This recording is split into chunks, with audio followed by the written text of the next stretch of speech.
Journal, उससे बना है जर्नलिज़म, जिसका सामान्यतः रोज़नामचा जिसको आप कहते हैं, वो है डायरी। एक ज़माने में वहीं से शुरू हुआ और उसके बाद इसका विस्तार होता गया। ये संपूर्ण ब्रह्मांड उसके दायरे में है। जितने भी विषय हैं उन सब की अलग अलग चुनौतियां हैं। आप में से अधिकतर लोग जानते हैं कि आज़ादी के पूर्व विभाजन के दौरान तरह तरह की बातें सामने आई। शरणार्थियों की बाढ़ सी आ गई थी। आज भी जो है, अभी कल या परसों ये संशोधन विधेयक, नागरिकता संशोधन विधेयक प्रस्तुत किया गया है। विधेयक नहीं है, कानून प्रस्तुत किया गया है, जिससे जो है जो बाकी बचे शरणार्थी हैं उन्हें भारत की नागरिकता दी जाएगी। तो हम लोग चर्चा कर रहे थे कि भारत के विभाजन के दौरान शरणार्थियों की बाढ़ सी आ गई थी। उनको संभालने की चुनौतियां अलग थीं और उससे आगे बढ़ते हम चले जाते हैं तो स्वाधीनता संग्राम के दौरान भी जो है तरह तरह की चुनौतियां आई। उसमें क्रांतिकारियों का समर्थन, अंग्रेज़ों की, ब्रिटिश शासन की हरकतों, इन सब पर ध्यान रखना पड़ता था और ध्यान लोग देते थे। इसके बावजूद ये ब्रिटिश शासन में भी जो है तरह तरह की चुनौतियां थी, असंतोष था। उसके चलते हिकिस गजट करके निकला और उसमें भी जो है उसने ब्रिटिश शासन की निंदा की, आलोचनाएं की और आगे हिंदी में भी निकला उदंत मार्तंड करके। उसके बाद हिंदी पत्र पत्रिकाओं की बाढ़ से आ गई, जिन्होंने स्वाधीनता संग्राम का चुनौतीपूर्ण जो था उसका दृढ़ता से सामना किया और तरह तरह के नारे दिए।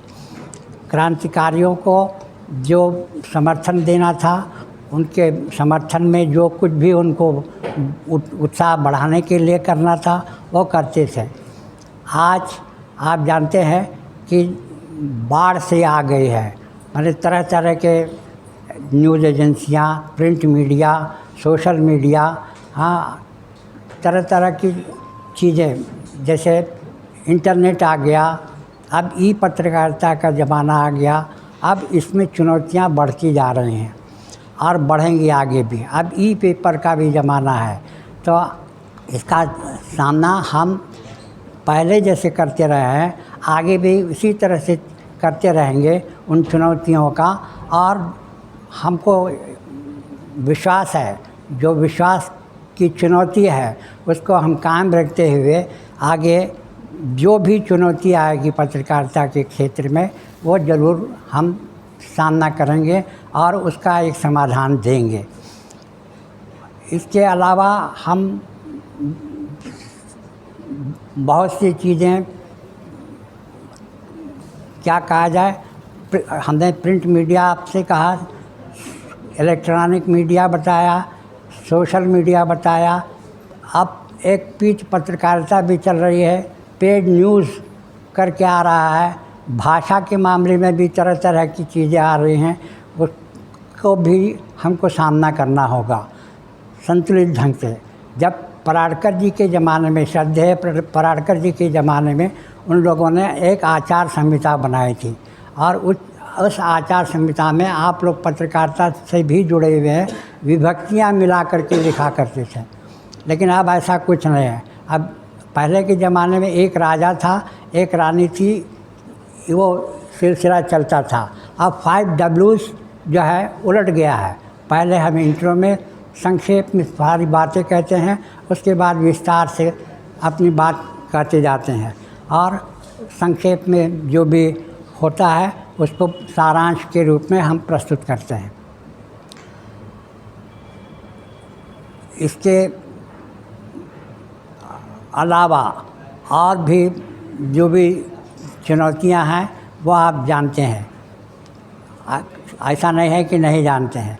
उन चुनौतियों का सामना हम संतुलन बना करके कर सकते हैं, सार्थक ढंग से पॉजिटिव वे में हम उसको आगे बढ़ा करके कर सकते हैं। आज़ादी के बाद देश ये लोकतंत्र का चौथा स्तंभ माना जाता है, और आज़ादी के बाद जो आप देख रहे हैं नवनिर्माण और सबकी स्थितियाँ आई, उसके लिए काम हम लोग कर रहे हैं, और उसमें भी पत्रकारों का योगदान नहीं होगा तो आगे नहीं बढ़ सकता। तो इसलिए वो सूक्ष्म दृष्टि से निरीक्षण विवेक, अब फौजी पत्रकारिता का ज़माना बहुत कम हो गया है। अब केवल जो प्रवचन होता है उसको नोट करते हैं और लिख करके छप जाता है। चुनौतियां हैं, जैसे इन्होंने कहा कि इलेक्ट्रॉनिक मीडिया में, प्रिंट मीडिया में, सोशल मीडिया में, ई पत्रकारिता में, ई सर्विसेज में, इन सब में भी चुनौतियां हैं। हम एक दूसरे से पिछड़ ना जाएं। हमारा पत्र, चूंकि आज पहले बड़े कम पत्र होते थे, बहुत कम समाचार पत्र निकलते थे, बहुत कम चैनल्स होते थे, लेकिन अब दिन प्रतिदिन चैनल्स भी बढ़ते जा रहे हैं। जैसे प्रतिस्पर्धा बढ़ेगी, चुनौती भी बढ़ेगी। इस प्रतिस्पर्धात्मक युग में चुनौतियों को लेना और उन चुनौतियों के अनुरूप अपने को तैयार करके यथार्थ के धरातल पर अपने को सही उतारना, ये पत्रकार के सामने बड़ी चुनौती है। भाषा की चुनौती हो, व्यवहार की चुनौती हो, सरकार की चुनौती हो, समाज की चुनौती हो, परंपरा की चुनौती हो, सब तरह की चुनौतियों को झेलते हुए उसमें से उसका यथार्थ का प्राकटन करना हमारे यहाँ एक लंबी परंपरा रही है। हमारे पत्रकार को केवल समाज में छिपे हुए समस्याओं के बोध कराने के रूप में नहीं देखा गया। पत्रकार तो ज्ञान का प्रतिनिधित्व करता है। हमारे एक पत्रकार अद्भुत हुए, नारद। आप देखिए कि पत्रकार का धर्म क्या है। नारद जाकर के सबको सचेत करते हैं, अवगत करवाते हैं। नारद जो है उसको संस्कृत में कहा नारम ज्ञानम ददातीति नारदः।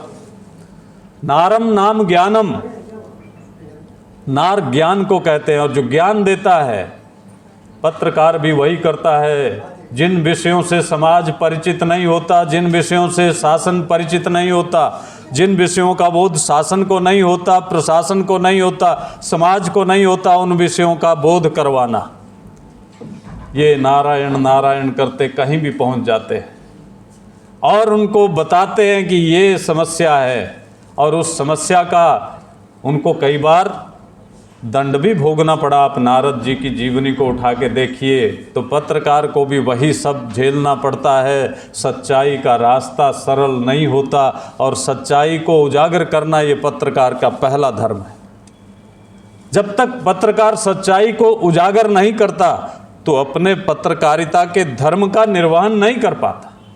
इसलिए सबसे बड़ी चुनौती पत्रकार के सामने यही है। और पत्रकार के सामने समसामयिक संदर्भ में अगर हम विचार करें तो भाषा भी एक चुनौती है।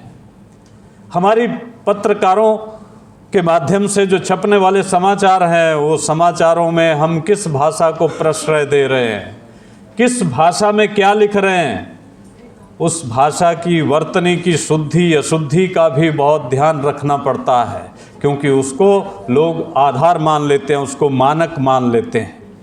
इसलिए पत्रकारों का भाषा की दृष्टि से भी कुशल होना जरूरी है, और समाज में घटने वाली घटनाक्रम के बारे में भी अपने को अपडेट रखना बड़ा जरूरी है।